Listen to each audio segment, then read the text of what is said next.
Welcome to travel bytes. ഇന്ന് കുറച്ചധികം മാങ്ങ കിട്ടിയപ്പോൾ അത് പൾപ്പാക്കി സൂക്ഷിക്കാമെന്ന് വിചാരിച്ചു. അതാകുമ്പോൾ നമുക്ക് ഓഫ് സീസണിൽ ഉപയോഗിക്കാമല്ലോ.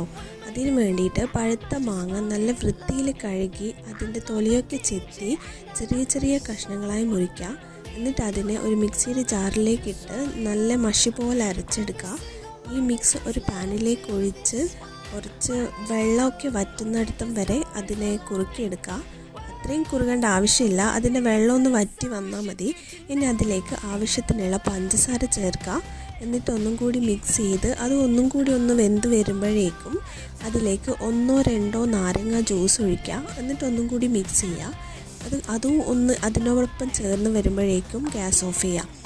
എന്നിട്ട് ഇതിൻ്റെ ടേസ്റ്റ് എങ്ങനെയുണ്ട് നോക്കാൻ വേണ്ടി ഞാനൊരു ഗ്ലാസ്സിൽ 2-3 സ്പൂൺ പൾപ്പ് ഒഴിച്ച് കുറച്ച് വെള്ളം ചേർത്തു മിക്സ് ചെയ്ത് കുടിച്ചു. നല്ല ടേസ്റ്റ് ഉണ്ട്. അപ്പോൾ നിങ്ങളെല്ലാവരും ഒന്ന് ട്രൈ ചെയ്ത് നോക്കുക. Thank you for watching.